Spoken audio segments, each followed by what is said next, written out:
Hello and welcome to my presentation on Canonical versus the community, the replacement of X. In the beginning there was the X server. The X Windows System Display Manager draws bitmap images very common on Unix and Linux based systems. To put it simply, X is what draws the graphical user interface onto the screen. Images below show common advanced desktop environments using X as their display server. Unfortunately, X isn't a great tool to use anymore. It's old, it's very old. X has been around for about 30 years, and there is around 5 people in the world who actually know it from top to bottom. It gets worse when you get more technical. X was not even originally designed to be a permanent solution. A lot of its code was stolen, ethically of course, from another display server.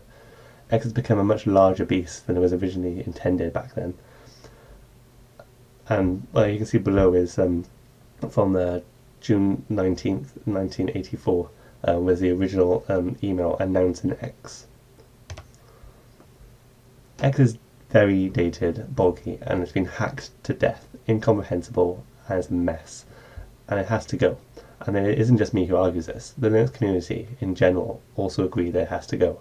This is why, in 2007, a bunch of developers started to get work on a new display server, dubbed Wayland. In 2007, Wayland was on the horizon to be the all-singing, all-dancing display server.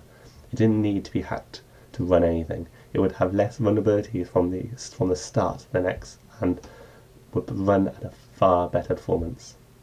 In 2007, Mark Shuttleworth, the founder and CEO of Canonical and Ubuntu, stated that Ubuntu will be using the Wayland display server as soon as it's ready. Since this display server has been in the works since 2007, you would assume that it is very close, or has been implemented.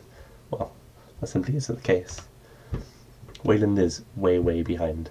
The speed of development for the Wayland has been agonizingly slow. It's so slow, in fact, not one Linux distribution even uses Wayland. They are still relying on a 30-year-old X display server.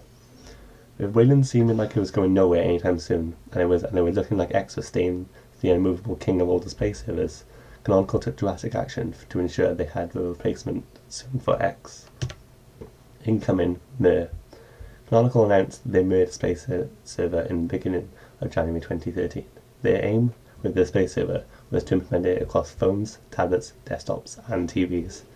Mir was designed to be scalable, in which when you put Mir onto a small high definition display with a high PPI, it would scale correctly and be super sharp. The same with a large TV display. Mir would scale correctly and be perfect on any large screen. Mir was created so Canonical didn't have to wait for Wayland to be finished. They could have control over their own desktop session, which allows Canonical to have full control over the user experience on Ubuntu.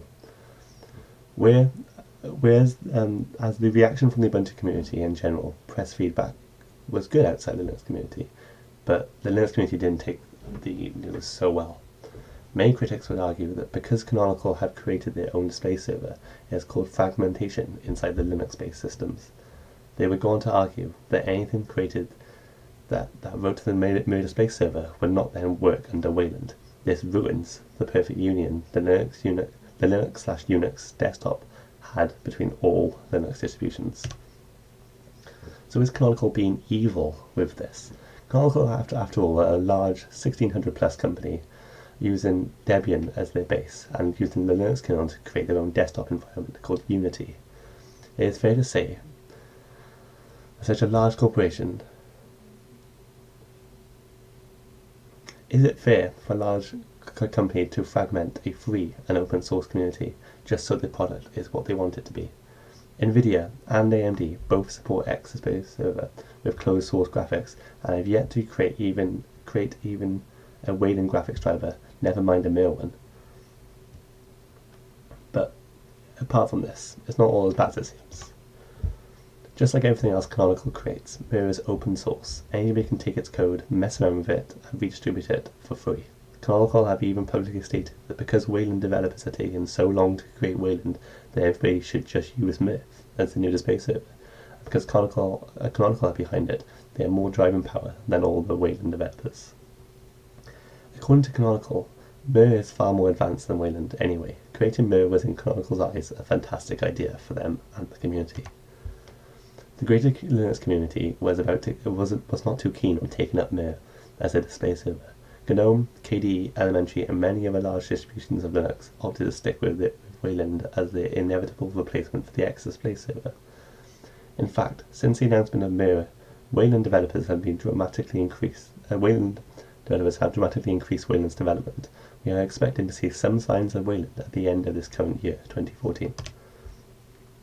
So it seems that on the display server front, the larger Linux community have indeed left Canonical and Ubuntu to their own display server, and not taken up the opportunity to make Mir the complete replacement of X across all Linux distributions and derivatives.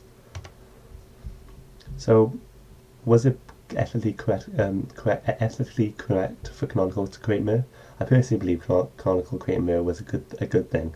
It gives them power over every single part of the operating system, and as of right now, is better than Wayland when it comes to performance. As you can see on the right hand side, I'm part of the Ubuntu community, so I would be biased in saying this, but I do believe there is a good thing, and hopefully we'll be able to Wayland and Mir can live side by side out of 2014 and into 2015. Thanks for listening to my presentation.